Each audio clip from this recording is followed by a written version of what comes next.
설명드린 것 같기도 한데요. 생후 2개월 된 아이가 있는데 이 아이가 나면서부터 소리를 잘 듣지 못하는 이제 병에 걸렸는데 이 아이가 생후 2개월 만에 보청기를 통해서 처음 엄마의 목소리를 듣는 장면이 있습니다. 우리 잠깐 영상을 보면서 말씀을 시작하겠습니다. Yeah. Hello.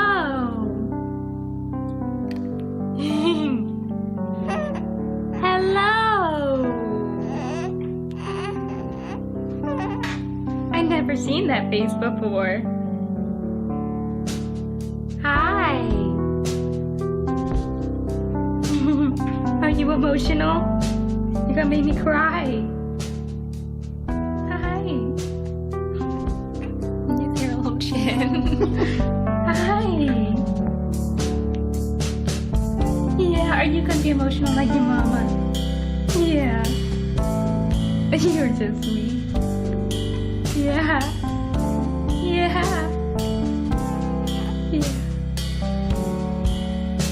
I love you. I love you.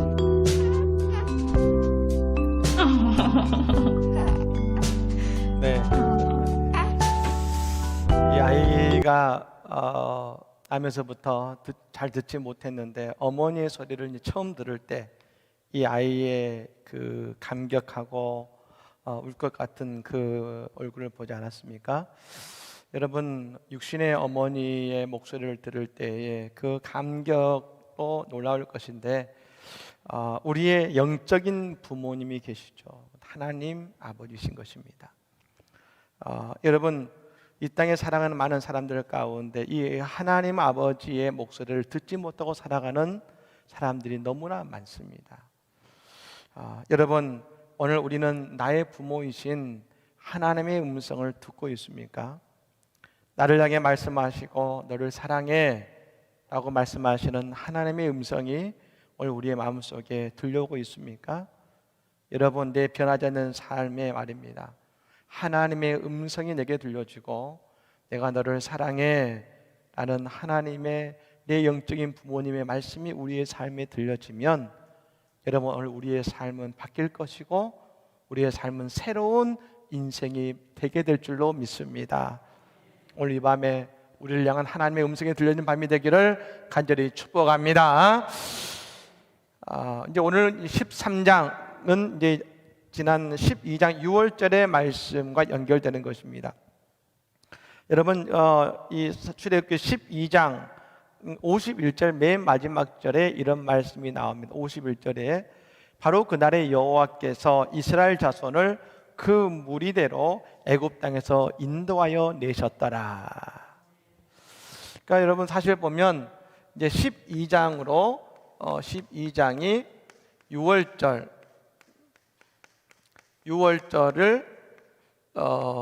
지내게 되었고, 그리고 6월절이 이루어진 것입니다. 그래서 이스라엘 백성들이 모두 다 애굽을 이제 출애굽을 선고한 것이 12장의 말씀입니다. 그리고 이제 13장과 이제 14장의 말씀으로 이어지겠습니다만, 14장은 우리가 아는 것처럼 어떤 말씀이냐면 이제 이게 홍해를 건너게 하시는 하나님의 그 말씀인 것입니다. 그래서 여기 이제 홍해에 이르렀을 때 사실 온전한 출애굽이 이루어졌다라고 말씀드릴 수 있고요. 근데 13장은 뭐냐? 이제 6월절을 통해서 출애굽한 이후에, 그렇다면 이제 그 이후에 어떤 삶과 어떤 신앙의 모습으로 인생의 삶을 살아갈지에 대한 이런 표현을 썼습니다. 신앙의 오리엔테이션이다. 신앙의 오리엔테이션. 여러분, 이것은 뭐겠습니까? 오리엔테이션은 이제 우리가 학교를 처음 수업에 들어가면 선생님이 말합니다. 아하, 이제 이 수업은 한 학기 동안 이런 과정으로 이렇게 해야 되고, 그리고 숙제는 이런 것이 있습니다 라고 알려주는 것이 오리엔테이션이죠. 즉 이제 6월절을 통해서 출애굽한 이후에 말입니다. 그 이후에 이스라엘 백성들이 어떤 삶을 살아야 되는지에 대한 신앙의 오리엔테이션을 하나님이 해주고 계신 것입니다. 그러니까 이제 출애굽한 이후에 이렇게 살아야 된다, 또 이렇게 해야 된다, 아니 이제 앞으로 하나님의 백성으로 이렇게 해야 된다라는 가이드라인을 제시하고 있는 것이 이제 오늘의 말씀인 것입니다. 그러면서 동시에 여기에 어떤 의미가 들어있냐면 성부, 성자, 성령 삼위의 하나님을, 하나님의 모습이, 또 신앙의 모습이 이 안에 녹아 있다라고 말씀을 드릴 수가 있는 것이죠. 그래서 우리가 오늘 말씀을 통해서 그럼 하나님께서는 이스라엘 백성들을, 출애굽한 이스라엘 백성들에게 어떤 신앙의 영적인 삶을 요구하셨는가, 우리가 한번 살펴보고자 하는 것입니다. 첫 번째, 이 거룩한 삶입니다. 이 거룩한 삶은 우리에게 예수 그리스도를 떠올리게 하는데요, 가장 중요한 것으로 뭘 했냐면 그들에게 무교절을 지키라고 한 것입니다. 무교절을 지키라. 그리고 이 무교절을 통해서 하나님은 유월절을 반드시 지키게 하신 것이고, 이제 여러분 사실은 이 유월절을 그들의 해의 첫날이 되게 하셨다고 했습니다. 그러니까 이제 이스라엘 백성들의 1월 1일이 유월절 아니겠습니까? 그러니까 새해의 첫날이 되기 때문에, 그런데 그 유월절을 당연히 지킬 수밖에 없지만, 그러나 그냥 유월절이 아니라 반드시 무교절을 지키는데, 이 무교절은 뭡니까? 쉽게 말해서 무교병을 먹으면서 한 주간을 보내는 것입니다. 무교병. 여러분 무교병 이제 말로만 드셔서 잘 모르실 텐데요. 그래서 제가 오늘 이제 무교병을 주문했습니다. 다음 주 오시면 무교병을 드실 수 있습니다. 방송을 보시면 좀 안타깝습니다만 오신 분들은 다음 주에는 무교병을 드실 수 있도록 특별한 뭐 문제 없으면 드실 수 있도록 준비해서 드셔볼 테니까 생전 처음으로 예배 드리다가 먹어볼 것입니다.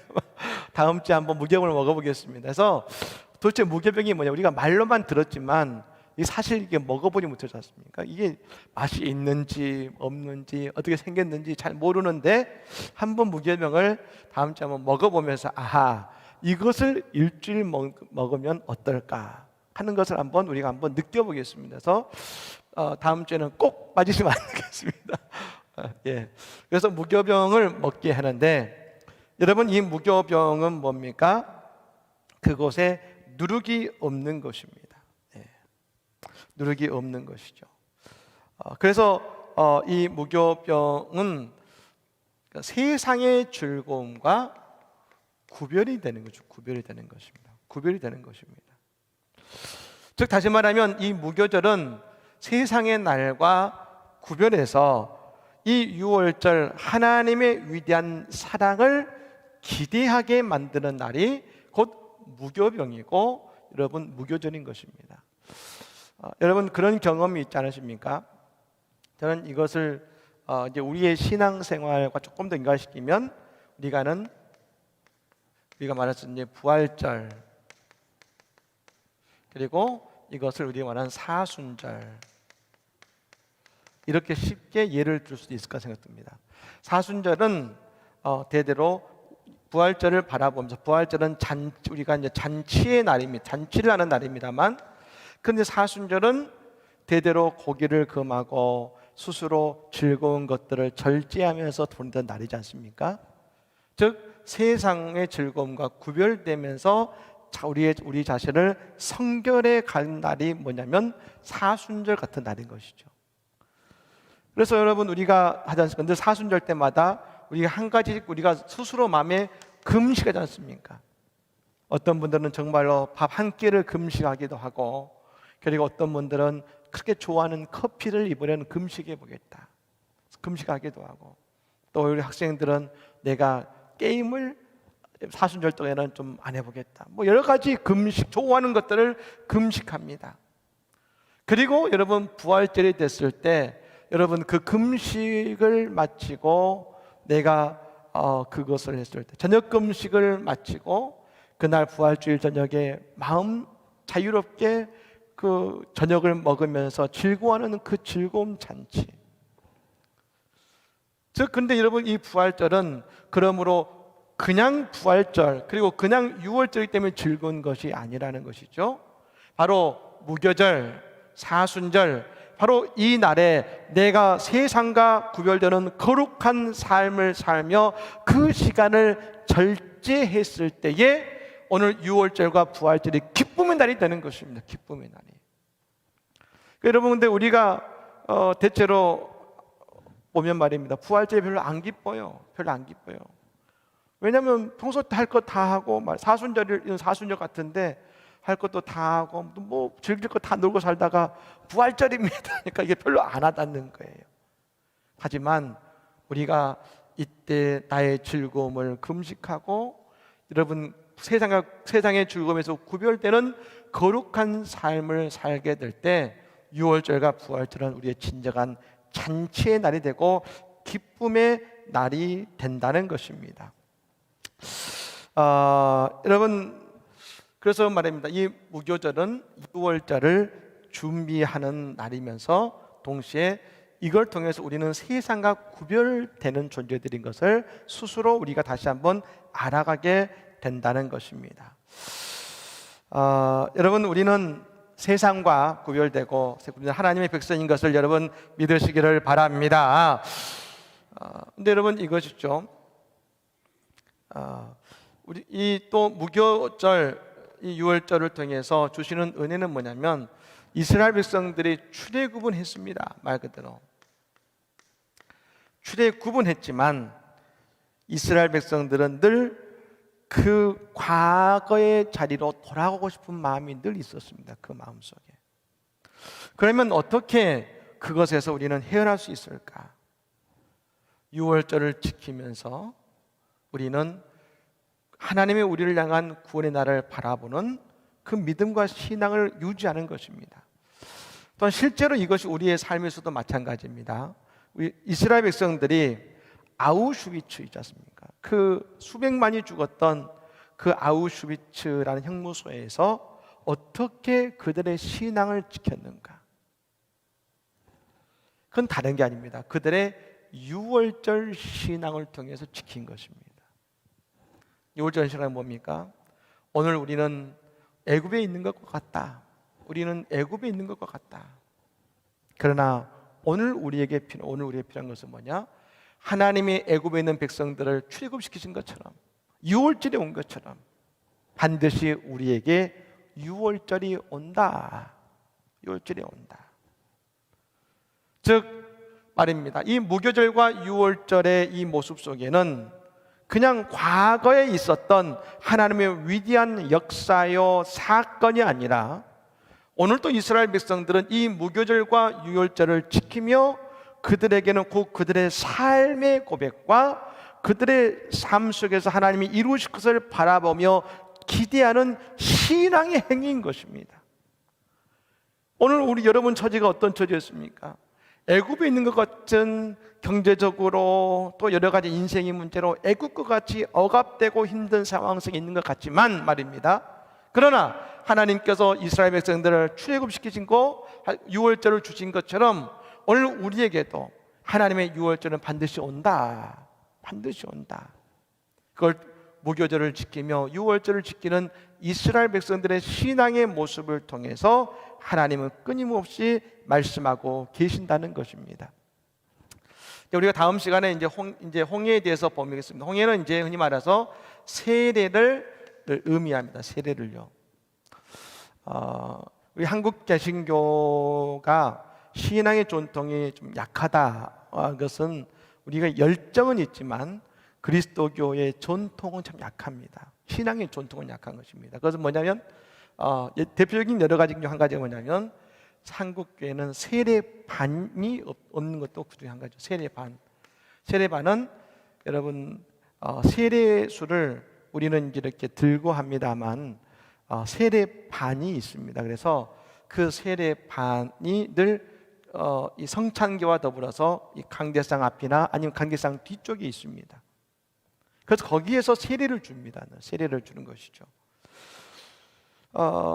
즉 뭡니까? 세례는 죄인의 자리에서 돌아가고 죄인의 자리에서 벗어나서 구원의 백성이 되는 것인데 우리의 인간의 특성은 늘 죄인의 자리로 가고 싶은 것이 우리의 마음입니다. 우리의 마음이죠. 그때 여러분 우리가 뭘 보느냐? 세례반을 보는 것입니다. 성전 앞에 강대상에 있는 세례반을 보면서 우리의 죄인 되었을 때 내가 세례받고 구원받았을 그 구원의 때를 늘 기억하는 것입니다. 그래서 여러분 제가 공부했던 이 콜롬비아 신학교의 챗불실에 가보면 거기는 이제 어디냐면 이렇게 넓은 이제 이 접시 같습니다. 이렇게 큰 접시 같은 그게 세례반인데요. 그게 어디에 있냐면 들어오는 입구에 있습니다. 그럼 딱 성전에 들어오시면 우리는 십자가도 보입니다. 아마 거기는 딱 들어오면 이 오른쪽과 왼쪽에 이 큰 쟁반 같은 곳에 이제 세례반인데 그 위에 물이 늘 찰랑찰랑 있습니다. 왜 그 세례반에 물을 담아서 놓을까? 그건 다른 게 아니죠. 우리가 늘 주의 성전에 들어올 때마다 내가 세례받고 하나님의 백성이 되었던 구원의 날, 그 날을 늘 기억하라는 것입니다. 늘 기억해라. 죄인 되었던 나를 구원하신 구원의 날을 기억해서 죄의 자리로 돌아가는 것이 아니라 내가 늘 구원의 백성으로서 삶을 살아야지. 늘 하나님의 성전에 들어올 때마다 그것을 기억하게 하는 것이 바로 그 들어올 때의 세례반이었습니다. 그러니까 여러분, 그게 여러분 우리의 신앙에 큰 은혜가 되는 것이죠. 그 물의 찬양을 보면서 그래, 저 물을 통해 내가 구원받았지. 사랑하는 여러분, 그렇습니다. 우리를 향한 하나님의 구원사는 지금도 날마다 우리 가운데 일어나고 있습니다. 그것을 여러분 우리는 늘 잊어버립니다. 죄인된 우리는 늘 잊어버립니다. 하지만 우리가 이스라엘 백성들은 이 무교절과 유월절을 지키면서 우리는 또한 사순절과 부활절을 지키면서 우리 주님의 구원의 날을 늘 바라보며 우리를 구원하신 주님의 사랑을 여러분 늘 바라볼 때 말입니다. 우리는 다시 죄의 자로 돌아가는 것이 아니라 날마다 구원의 백성의 삶을 살아가게 될 줄로 믿습니다. 두 번째는 이것입니다. 하나님의 이제 으뜸 사장인 것이죠. 하나님께서 오늘 이스라엘 백성들에게 두 번째로 말씀하시는 것은 이것입니다. 처음 난 것. 이것을 이제 초태생이라고도 합니다만, 처음 난 것을 모두 다 하나님께 드리라고 말씀하고 있는 것입니다. 여기에는 여러분 우리의 이제 11조 사장도 역시 포함이 되어 있습니다만, 처음 난 것을 하나님께 드려라. 하나님께서는 여러분 이스라엘의 장자를 보호하셨고 이스라엘을 장자로 삼아 주셨습니다. 뭐로 삼으셨다고요? 이스라엘을 민족의 장자로 세우셨어요. 여러분, 장자로 세우셨다는 것은 뭐냐면 그 장자를 통해서 하나님의 축복이 이 땅에 흐르게 만드는 축복의 통로가 되게 하셨다는 것입니다. 그래서 여러분, 우리가 하나님께 내가 내 장자, 처음 난 것, 장자를 하나님께 드린다는 것은 곧 이것을 의미합니다. 우리의 삶의 우선순위가 하나님이시다. 그리고 여러분, 이것에는 가장 중요한 것이 있습니다. 하나님이 가장 좋은 분이시고 하나님의 것이 최고라는 믿음인 것입니다. 믿음인 것이에요. 그러니까 여러분, 우리는 말합니다. 나의 이 처음 난 것을 하나님께 드리자 하면 우리는 뭔가 하나님께 빼앗긴 것 같고 말입니다. 나의 복을 하나님이 가져가시는 것 같고 내 것을 뺏긴 것처럼 느껴지지만, 여러분, 하나님께서 우리의 가장 첫 열매를 받으신 것 있다는 것은 뭘 의미하겠습니까? 우리의 인생의 축복의 대가 이어지게 하실 뿐 아니라 그 축복을 우리의 삶 속에 지속시키시겠다는 하나님의 은혜의 말씀인 것을 믿으시기를 바랍니다. 그게 뭡니까? 왜요? 하나님이 저 애굽의 모든 장자를 치실 때 하나님은 이스라엘의 모든 장자를 살리셨거든요. 살리셨잖아요. 그 하나님 말씀하신 것입니다. 이 장자는 내 것이다. 그리고 내게 바쳐진 장자를 통하여 너희의 가문과 가정과 인생에 하나님의 축복을 흐르게 하겠다 말입니다. 바로 그것이 하나님의 약속인 것입니다. 우리가 이렇게 또 얘기하면은 많은 분들이 어떤 거 하시냐면, 그러면 무조건 우리의 처음 난 것은 다 하나님께 드려야 되니까 우리 장남들은 다 처음 첫째 딸이나 큰아들이나 이것은 다 목사님이 되게 하거나 선교사님이 되게 해야 되냐? 그럼 그게 아닙니다. 그게 그것도 좋겠지요. 네, 되시면 좋다 생각됩니다. 그렇지 않더라도 말입니다. 하나님의 가문이 장자를 통해 처음 난 그 자녀를 통해 초태생을 통해서 이어지게 할 수 있도록 말입니다. 하나님의 모든 것이 하나님의 것임을 인정하고 축복이 하나님께로 비롯됐다는 것을 우리가 인정하고 고백하는 것, 그것이 바로 우리의 처음 난 것은 하나님의 것입니다라고 고백하는 신앙의 모습인 것입니다. 여러분, 우리 안성제일장로교회는 이 안성의 장자임을 믿으시기를 바랍니다. 제가 들어봤더니 이제 과연 제가 말씀을 드렸습니다. 우리 교회를 어디 가든지 어떻게 소개하면 좋을까 막 고민을 하다가, 또 안성분도 우리 교회가 처음 된 교회는 잘 모르시니까, 그래서 최초의 교회 그래서 어디 가든지 제가 소개할 때마다 그럽니다.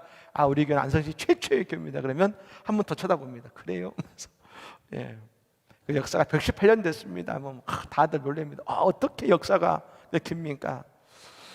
그랬더니 이제 제가 들어봤더니 어느 집사님께서 이렇게 일을 하시는데 교회 소개를 해보십시오.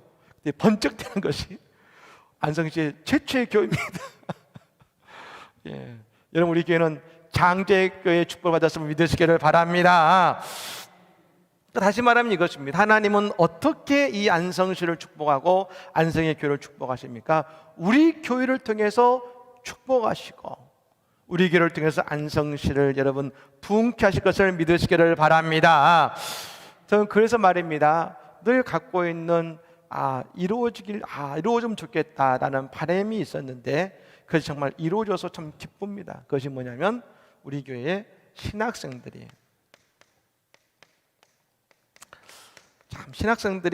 많이 나오면 좋겠다. 지금 여러분 모든 교단들이 마찬가지입니다. 모든 교단들이 신학생들이 입학하지 않아서 고민들이 많습니다. 참 고민들이. 저희 교단도 갈수록 신학생들이 줄어듭니다. 그래서 지금 이제 올해부터 내년부터 되겠죠. 내년부터 이제 베이비 부머 세대인 목사님들이 이제 대거 은퇴합니다. 여러분, 베이비 부머 때가 갑자기 인구가 확 늘어졌지 않습니까? 그 목사님들이 대거 은퇴하시는데, 여러분 은퇴하시는 목사님 수와 목사를 임직받는 수가 여러분 최소한 같아야 되지 않겠습니까? 근데 여러분 이게 역전이 일어납니다. 내년부터는요. 안수받는 목사님 수보다 은퇴하는 목사님 수가 더 늘어나게 돼요. 이제. 지금 저희 교단도 마찬가지지만 한국 교회들이 지금 비상이에요. 여러분 다른 교단에 보면 제가 들어봤더니 그 신학생들이 대부분 신학계에 대부분 차긴 찹니다. 근데 들여다봤더니 문제는 뭐냐면 대부분 어떤 분들이 하셨냐면 50대 후반에 신학교 가면 이렇게 많답니다. 50대 후반에. 이제 곧 환갑 때, 여러분 나이가 중요한 게 아닙니다만, 즉 이제 은퇴가 70이기 때문에 안수받고 실적으로 목회할 수 있는 기한이 얼마 안 된 분들이 꽤 많으세요. 근데 여러분 그래서 우리 교회에 해야 되는 사명 중에 하나가 뭐냐면 신학생들을 배출하는 거예요. 참 감사한 것이 저희 교회가 지금 세 분의 이제 신학생이 있고 이제 앞으로 또 이제 신학교를 가려고 이제 대기하고 있습니다. 저는 여러분 이 귀한 믿음의 주의종이 되는 그 발걸음이 끊이지 않냐고 계속 이어져 될 줄로 믿습니다. 여러분들 이것이 뭔지 아십니까? 이게 우리 교회가 부흥하고 있고 우리 교회가 하나님의 은혜 안에 거하는 또 하나의 증거가 되는 것입니다. 여러분 왜 신학생들이 줄어들까요? 그 한국 교회가 점점 쇠퇴해 가니까 신학생도 줄어드는 거예요. 한국 교회가 부흥될 때 신학생이 늘었습니다. 여러분, 우리 교회가 부흥하고 있는 교회의 증거가 뭘까요? 다른 게 아니에요. 우리의 어린 아이들이, 우리 자녀들이 내가 하나님의 종이 되겠습니다 나오는 사람이 늘어난다는 것은 그 우리의 자녀들이 교회를 보면서 믿음의 충만한 은혜 안에 거하고 하나님의 교회가 은혜 안에 복된 교회임을 보고 듣고 알았기 때문에 내가 그 길로 가겠습니다 결단할 수 있는 건 아니겠습니까? 또 참 감사한 것은 우리 지금 신학생들이 지금 이번에 또 가서 지금 다니고 있습니다만, 이번에 그 한신대 대학원 교목실에 있는 목사님을 만나서 제가 얘기를 들어봤더니 그렇게 우리 신학생들이 학교에 가서 우리 교회 자랑한다는 겁니다. 안성대학교가 정말 좋다고 막 이렇게 자랑을 한다는 겁니다. 제가 너무 고마워서 밥 한 번 사야 할 것 같아요. 막 자랑을 하고 말입니다. 뿐만 아니라 오케시스 왔던 그 전도사님들이 와서 너무 좋다 그랬더니 지금 신학생들에게 너 나중에 어느 교회 가고 싶어 하면 전부 다 한마디로 안성제일장로교회예요 그런다는 것입니다. 옛날에는 안성제일장로교회가 있는지도 몰랐던 학생들이 많았는데 이제는 어디 가고 싶어 그러면 안성제일장로교회 이런다는 것이죠. 얼마나 기쁜지 모릅니다. 여러분, 그렇습니다. 우리는 장자의 교회이기 때문에 장자의 축복을 감당하기 위해서는 장자의 사명을 감당해야 되는 것입니다. 이스라엘 백성들에게 하나님 말씀하셨습니다. 너희들이 하나님의 백성으로 살아가는 중요한 원칙이 있다. 너희는 처음 난 것은 다 하나님께 드려라. 하나님께 드려라. 여러분, 우리도 말입니다. 우리 교회가 장자의 교회로서 우리가 힘들고 어렵지만 장자의 사명을 감당함을 통하여 이 어려운 시대에 장자의 축복을 경험하는 우리 모두가 되기를 간절히 축복합니다.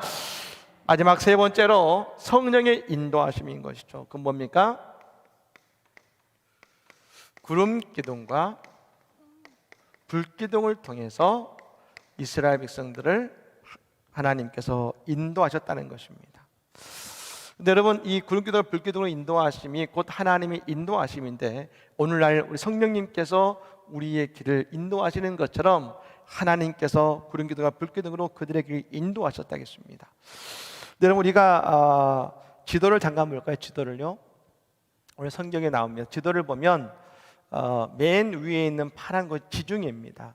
여러분 보시기에 맨 왼쪽에 있는 그 부분이 어디냐면 바로 애굽입니다. 애굽. 이 이집트인 것이죠. 그래서 지중해를 위에 놓고서 오른쪽으로 이 경로입니다만 거기서부터 아래로 가죠. 아래로 쭉 갔다가 다시금 위로 이제 올라갑니다만, 여러분 보시기에 쉽게 가는 길이 어디냐면 아래로 가는 것이 아니라 옆으로 그냥 쭉 올라가면 되지 않겠습니까? 여러분 보시면 길이 이렇게 있고 여러분 이렇게 있는데요. 여기가 이제 애굽이고 이제 이렇게 올라가면 이쪽이 이제 가나안인 것이죠. 그러니까 우리 보면 이렇게 쭉 가면 되지 않습니까? 쭉 가면 이 위가 이제 지중해니까요. 근데 하나님은 이렇게 아래로 가서 이렇게 가셨다는 것이죠. 이게 왜 그러시느냐? 왜 그랬느냐? 오늘 성경은 말합니다. 여기가 뭐가 있냐면 이쪽에가 블레셋이 위치하고 있어요. 블레셋이. 그러니까 여기로 가면 누구와 블레셋, 여러분 우리가 할 때 블레셋은 용사들 아닙니까?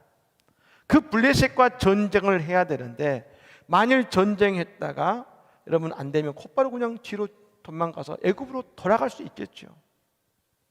그래서 하나님은 어디로 인도하시냐면 이제 여기 이제 홍해가 이제 여기가 이렇게 있는데요. 하나님께서 이스라엘 백성들을 블레셋의 땅이 아니라 홍해를 건너서 마침내 광야를 지나 이스라엘 땅으로 인도하시는 길로 인도하셨다는 것입니다. 그런데 그 길을 어떻게 인도하셨습니까? 구름 기둥과 불 기둥으로 인도하셨더라. 그래서 우리는 중요한 한 가지 메시지를 줄 수 있습니다. 우리가 생각하기에 좋은 길이 다 좋은 것이 아니더라는 것입니다. 이렇게 가면 빠르고 약속의 땅으로 얼른 가니까 적과 끓는 땅에서 우리가 빨리 하나님의 축복을 누리고 좋을 것 같은데 말입니다. 거기로 가면 반드시 블레셋이 있다는 것이죠. 그러면 많은 사람들이 돌아간다는 것입니다. 하나님은 우리를 아세요. 우리가 생각할 때 하나님 이렇게 하면 빠를 것 같은데 왜 이렇게 하십니까? 하나님도 그 길을 아시죠? 그런데 하나님은 누구보다 나를 아세요. 나를. 내 모습을 아세요. 우리는 내 모습은 모르고 좋은 것만 생각해요. 그러다 보니까 하나님이 내게 주시는 온전한 축복을 우리가 내 걸로 붙들지 못하는 것입니다.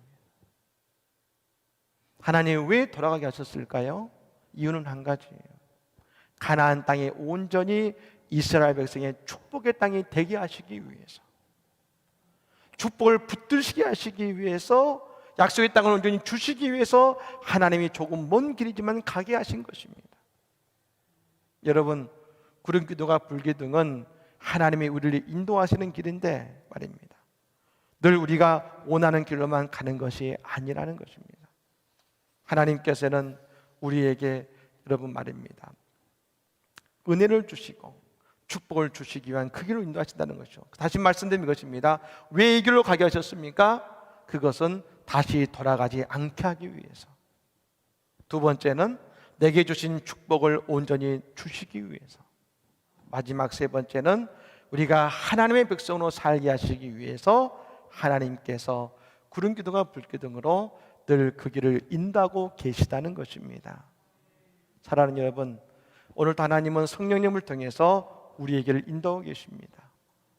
여러분, 내 생각이 중요한 것이 아니라 하나님이 인도하시는 길을 향해 한 걸음 한 걸음 나아가시기를 바랍니다.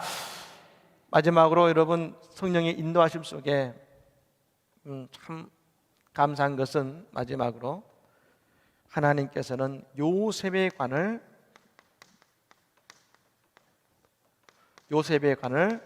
가지고 가게 하셨습니다. 창세기의 마지막에 보면 요셉이 50장에 보면 요셉의 유언이 나옵니다. 그것은 오늘 본문에 나옵니다만 하나님이 반드시 말입니다. 19절 말씀 볼까요? 오늘 본문 19절 말씀 우리 같이 한번 읽어보겠습니다. 19절 말씀 같이 읽겠습니다. 모세가 요셉의 유고를 가졌으니 이는 요셉이 이스라엘 자손으로 단단히 맹세하게 하여 이르기를 하나님이 반드시 너희를 찾아오시리니 너희는 내 유고를 여기서 가지고 나가라 하였음이더라. 아멘. 요셉의 관인데요, 요셉이 죽으면서 유언했습니다. 반드시 하나님이 우리를 찾아오시리니, 반드시 찾아오시리니 그때 내 유고를 가지고 가서 내 조상의 땅에 나를 묻어주라. 여러분, 하나님의 법궤 그 다음으로 말입니다. 하나님의 불기둥 다음으로 그들은 뭘 들고 나가느냐면 요셉의 관을 들고 나갑니다. 그러면서 그들은 요셉의 유언을 기억했습니다. 하나님이 반드시 찾아오시리니. 즉 성령님의 인도하심 속에 뭐가 있습니까? 하나님이 반드시 우리를 축복의 길로 인도하시리니, 하나님 반드시 우리를 구원의 길로 인도하시리니, 하나님 반드시 이 어려움 속에서 우리를 구원해 내시리니 말입니다. 그들은 요셉의 관을 보면서 기억했습니다. 우리가 가는 그 길에 하나님은 반드시 우리를 복된 길로 인도하신다. 여러분, 우리에게서도 요셉의 관이 뭡니까? 바로 예수의 십자가임을 믿으시기를 바랍니다. 예수의 십자가, 하나님이 반드시 우리를 구원하시리니. 그렇습니다. 성령께서 인도하신 것처럼 푸른 기둥과 불기둥을 통해서 이스라엘 길을 인도하신 것입니다. 저 예수님 통하여 우리가 거룩한 보혈의 피로 구원받은 것처럼 이 땅에 거룩한 삶을 살게 하시고, 그리고 하나님 전능한 하나님께 드림을 통해 하나님이 으뜸임을 그들은 늘 신앙으로 고백하게 할 뿐 아니라 성령께서 우리에게 인도하신 것처럼 구름 기둥과 불기둥을 통해서 우리의 삶을 인도하시는 그 이스라엘 백성들의 그 신앙의 모습을 통해서 하나님 말씀하십니다. 너희는 이 모습으로 나와 함께 동행하면 너희가 마침내 하나님의 백성의 축복된 삶을 누릴 수 있을 뿐 아니라 그 어려운 광야 생활, 아니 이스라엘 땅에서의 그 모든 것 속에서도 하나님의 축복의 백성이 될 수 있을 것이다. 여러분 말씀하고 계신 것입니다. 오늘 또 주님 우리가 예수님과 하나님과 성령님과 함께 동행함을 통하여 이스라엘 백성들이 누렸던 복된 은혜의 삶을 살아가는 우리 모두가 되기를 예수님을 간절히 축복합니다. 기도하겠습니다.